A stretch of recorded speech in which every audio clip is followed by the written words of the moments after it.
Back here on Radio Row in the Mall of America, Super Bowl 52 between the Philadelphia Eagles and the New England Patriots. It's the Zach Gelb Show here live on Radio Row. And now joining us is former NFL quarterback, now working with The Score and The Athletic, and that's Sage Rosenfels, who's kind enough to join us right now. Sage, how are you? I'm doing great. Thanks for having me today. All right, tell me what to do in Minnesota since you did play here. Well, right now it's about 5 degrees outside, so the outdoor options are limited unless you're really prepared coming here with, hats and gloves and probably even some sort of tights underneath your jeans, maybe even like some sort of snowsuit, right? So if you brought all that stuff, which I doubt, you can do some ice fishing, you can do a little bit of skiing, you can do cross-country skiing, all those types of outdoor activities. People do it. It's incredible. I see people running on the street when it's 0 degrees out. I could not imagine. So the wintertime's a different deal up here. The summers are great. The lakes everywhere, the outdoors, and 12 months out of the year, they have unbelievable restaurants. It's become this foodie town. They've got great live music, a very big, bar scene, of course. Always the cold seas have good bar scenes. So there's a lot to do, just not outdoors in the wintertime. Give me your 3 favorite restaurants here. If I have to go to 3 places before I get back on the plane and just pig out, where am I going? All right, so this is perfect. So actually on Sunday, I knew a lot of my friends and media people would be coming into town, people that maybe follow me on Twitter. So I wrote down a list of about 10 or 12 restaurants to give people a little heads up of where, I come up here a lot. I spent a lot of time in Minneapolis. And so if you're looking for a good steak, Manny's is like the famous steakhouse. I keep on hearing about Manny's. Right, so it's sort of like St. Elmo's in Indianapolis. Sure. It's like it's a famous spot. That's fine. I like this place called Birch, B-U-R-C-H. It's near downtown. I think it's a great steakhouse. I actually had dinner with a couple Sports Illustrated guys the other night there. So that's my favorite spots. I'm trying to think some about eatery. 112 Eatery, I think, is the best restaurant in town. There's a couple of really good burger places. I'm actually going to go to a soul food place tonight with Kenny Mayne. Where's my invite? Yeah. You're paying too, right? Well, yeah. So usually there's like a 2-hour wait to this place. Luckily, the guy's a big Vikings fan and then gets me in whenever I sort of ask for it. Wait. You can't get in just by yourself? You can't pull, I played for the Vikings, I can't get in? No, I just don't do that, gotcha. Right? So I don't do that. If somebody recognizes me and you want to let me in or whatever, that's fine. Yeah, I'm not the guy who gets pulled over. I'm not the guy who gets pulled over for speed and goes, don't you know who I am? I was once an NFL backup quarterback. You should have me, I should be, let me off for free, No, so this guy, I think I tweeted about it one time, and then the guy reached out and said, hey, anytime you want to come in.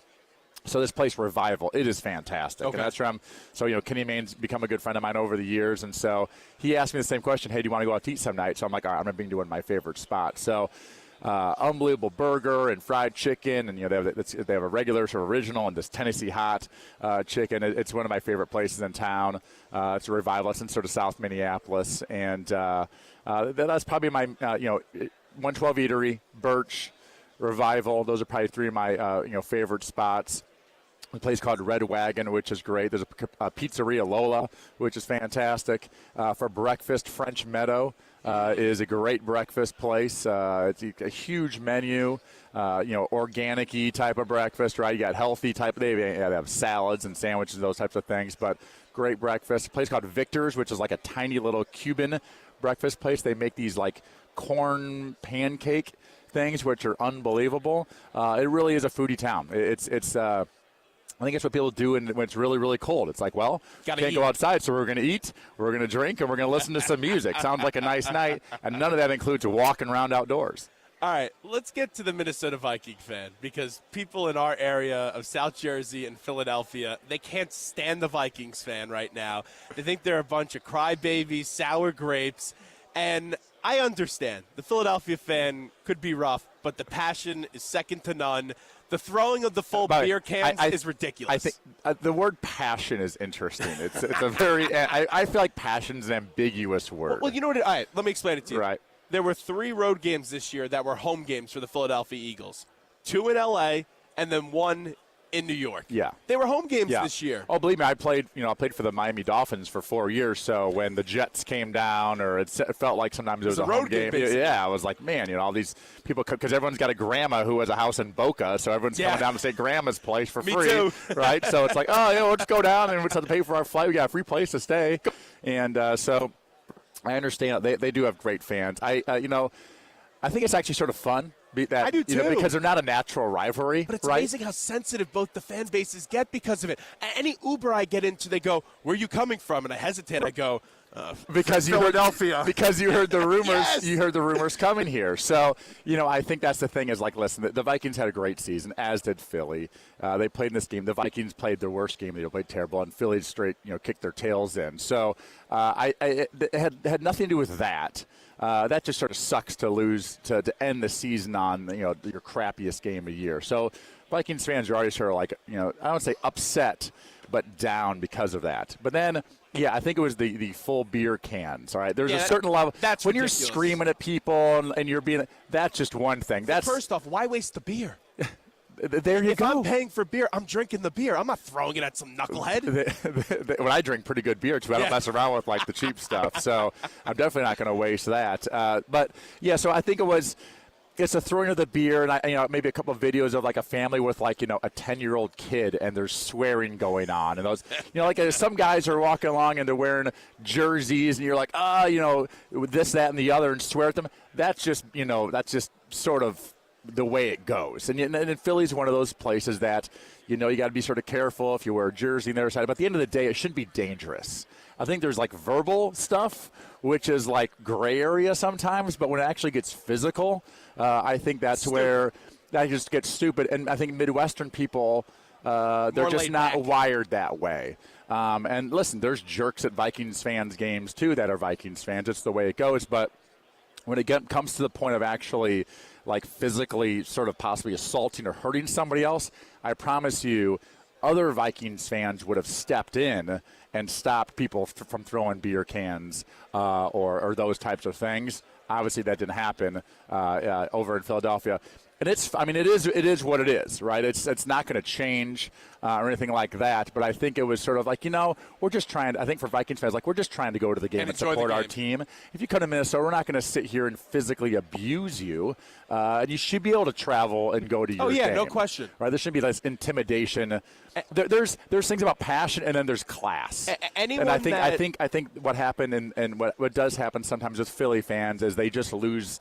It's classless on occasion. Certain fans are classless. The passion is unbelievable, but I still think at some point we're all humans here. It's just a stupid football game that we all love, and it's great to get really into it. But there's a line, and I think occasionally Philly fans, probably more than maybe almost any other fans, cross that line. I would say West Coast fans are pretty rough too. Really? Yes. Remember? Well, Raiders fans. Remember the Raiders 49ers games in the preseason? There were stabbings. There's a demographic just in general amongst NFL fans that is a rough and tumble crew. All right, there's a lot of NFL people who love NFL football who come from a real rough part of town, and then they don't sort of. I said for whatever reason they cross that line when they're in a parking lot or in a stadium, and they're so passionate about whatever, and they flip the switch and it says it crosses that line. Yeah, no, there's been some Raiders issues. The NFL needs to really hone this in.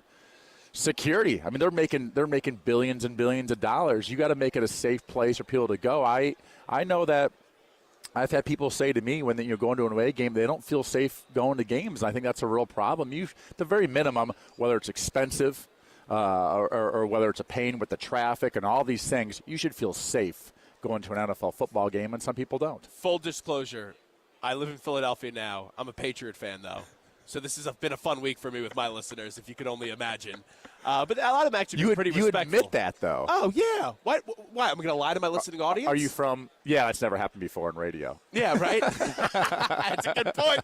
That's a good point. Or just the media in general. No, but, I just want to, that people know I'm a Patriot fan. No, it's good. So what am I going to do? Go onto the table here and hide? Listen, my dad's from Chicago, so okay. I got traded to the Vikings from the Texans. Oh. They're like, you a Vikings fan? I was like, well, I was sort of an NFC North fan growing up. No, I was a Bears fan growing up. My dad was from Chicago. But last year I took a friend of mine who's from Seattle. He flew in. We went up for the game, and he was wearing a Seahawks jersey in Foxborough, and everyone's yelling at him. Guys are trying to like shove him and everything. I go, guys, it's a freaking football game. Trust me. I want to see the Pats win the worst way possible.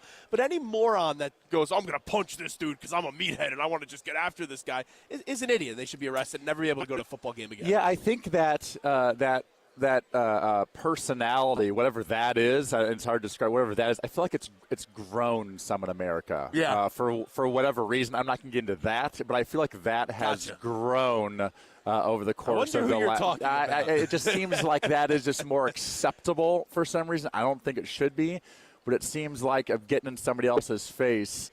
Because they were in a different jersey than you, seems to be more okay now than it was not that long ago. Talking to Sage Rosenfels on Radio Row, Super Bowl 52 between the Pats and the Birds. What happened to Minnesota's defense? Because I thought that was going to be a close 1, 2, 3-point game. Another fan base was going to have to suffer again because both of those fan bases have had to suffer for a long time. And I was They're very amazed. similar. They're very similar, by the way. They're teams that like get to the championship game and they both never won a Super Bowl, and they tease their fans a lot. So what happened to the defense? That was the most surprising aspect of the football game. No question. It wasn't surprising that the Vikings offense got beat up. Let's talk about that side first. The Eagles, number 1 ranked against the run defense in the league. So the Vikings are going to be in third and long situations is probably what's going to happen, and that is what happened. The Vikings were ahead all year. I think in 10 games they were ahead by 16 points or more. So they got to run basically their traditional offense like 95% of the season. Run, little play action, little 3-step, 5-step, not in these obvious passing situations. So once the Vikings got behind and they couldn't run the ball, they got exposed along their offensive line. Keenum got exposed because he doesn't have a huge arm to throw the ball down the field. They can no longer run that traditional offense that Pat Shurmur had done such a good job with. So that's what happened to the Vikings offense. Defensively, that was a surprise. And it actually didn't start. It actually wasn't the Philly game. The Saints in the second half. Yes. Drew Brees sliced and diced his way through that Vikings defense. And the thing is, they don't play a lot of coverages. They really only play, they're not one of these defenses that's deceptive. The Rex Ryan and the Ravens back in the day, and Troy Polamalu with the Steelers and those teams, guys running around and walking around on third down, and there's a 3-down line, and people are everywhere, and some people are blitzing, some people are backing out, and it's confusing. The Vikings defense is not that. They basically play man-to-man coverage the entire game. If they're not in that, they're in some sort of quarters coverage, which is fairly easy to see. So they basically play 2, maybe 3 coverages. They aren't complicated, and they got no pass rush. That was, I think, the biggest difference between the two teams was pass rush. The Vikings would get stopped on first down, and then guys like Chris Long would come in fresh off the sideline, and boom, big-time pass rush. Everson Griffin, Daniil Hunter, that Vikings D-line got almost no pressure on Nick Foles, and he made those guys beaten in man-to-man coverage. That is one thing that the Eagles do have. They have 3 good wide receivers. None of them are great, but they're good and they're fast. There's a couple of really fast guys there. They have 3 tight ends that they use in different sets. They have really 3 running backs that they use for different reasons.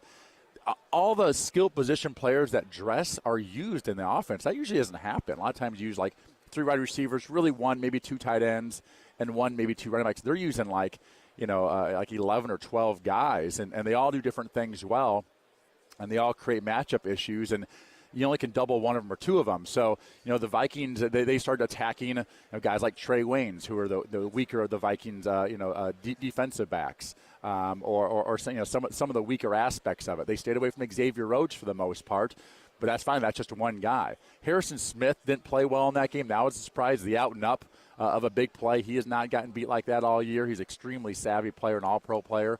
I don't know. I think that's a huge offseason question for the Vikings, because at the end of the year they were ranked number 1 in defense, in total defense, but the last 6 quarters they got exposed defensively and along their offensive line. Who do the Patriots try to take away on that Eagles offense? Because we all know Belichick takes the best option away. Who is the best option, and how do you see this game playing out? So it's good. I don't think there is a best. I think Zach Ertz might be the guy who wins almost every matchup, because if you put a linebacker on him, he's going to win that. Even safeties, he's going to win that. So I think he's a major matchup problem.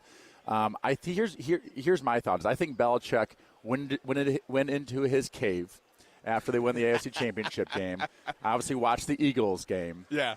And is going to have some plan to try to slow down these RPOs. Sure. You see these sweeps with the guard and tackle pulling or whatever, and then you see the backside slants. Eagles fans have been watching all year. I've just been watching the last few games going, man, that's as a quarterback, I was like, oh, why weren't they doing that when I was playing? These inside slants, those are quick throws that get you 10 yards like that. obviously Nick Foles now, who has done that for a number of years, going back to the Chip Kelly time, and now is very comfortable with those plays. He sort of knows the ins and outs. As Brad Childress used to say, old Philly coordinator, he knows where the bones are buried in those RPOs. My guess is that Belichick will come up with something, whether it's his cornerbacks jumping inside, some sort of coverage that doubles, maybe the slot guys to make that a hard play, maybe pick off one and surprise it. Maybe somebody drops out. Maybe a defensive end crashes down. The linebacker runs out and instead of following the football.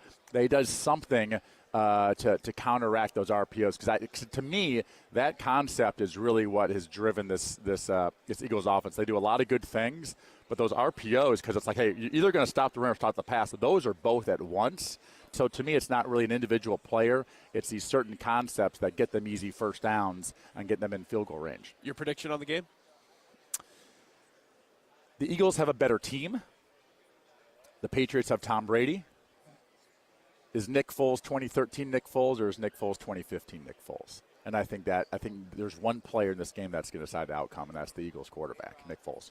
So who wins? Well, he destroyed the Vikings, and so I actually think, and this is a guy who was drafted by Washington. This is a guy who backed up Eli in 2010 in New York, that the Eagles are going to win their first ever world championship. As a Patriot fan, I actually agree with you. I think they're going to win. I think that defensive line and their offensive line, I think it's a big key in this game. The thing is, people go, who do you think is going to win? I'm like, listen. It's a toss-up. It really is. It is. 9 out of 10 times, how do you go against Tom Brady at this point? Like, are you going to be the guy who goes, I think Tom Brady's about done? No, when Tom Brady's done, we'll know it. Like, if he has two bad games, be when he's retired, the third game he's going to throw for 450. When he's done, he's done. On an island with Giselle somewhere and the kids. Well, he owns. That's when he's done. Or she owns. That's when he's done. But I really do. So it's hard to. If I was a betting man, I'd probably bet the Patriots just because everyone's going the other way. Yeah, and just like, how do you go against Tom Brady in this game? In this game, he just seems to always win this game. And even the two they lost, they probably should have won both of those Giants games. I think, in particular, the second one they had that one. So he'd have six Super Bowl rings now, 6 out of 7 instead of just 5. So not just 5. But if there wasn't that history, and this is like Tom Brady's first Super Bowl, I'd go with the Philadelphia Eagles. I think they're a tremendous football team. That roster is loaded. Defensively, they're good at all 3 levels. Offensively, all those weapons. Their offensive line was incredible. The fact that they're doing it without Peters at left tackle, that offensive line was incredible versus the Vikings. The Vikings, as I said, in Everson Griffin, and you guys aren't watching all the Vikings games. He had 13-some sacks this year. He was harassing everybody this year. And Vati Vaitai shut him down. And he did nothing in that game. Mm-hmm. Daniil Hunter on the other side did nothing in that game. Linville Joseph got no push up the middle in that game. Linville Joseph went to the Pro Bowl. Everson Griffin went to the Pro Bowl, I believe. So that offensive line, one, they're good players, but they're obviously extremely well coached. And I think offensive line's the toughest position to coach in all of football. They have a really good roster. They're really well coached. And I, as a former career backup quarterback, love cheering for backup quarterbacks. So I love cheering for guys like Frank Reich and Doug Peterson. So, yeah, I hope the Eagles win this one. And even though I played for Washington, even though I played for the Giants, the Eagles have great fans. And they just need to class it up a little bit, but they should get their first Super Bowl this year. Sage, great to see you. Thank you. If you do win it, stay classy, Philly. Stay classy. It's going to be a heck of a party if they do. It's the Zach Gelb Show. We'll be back right after this.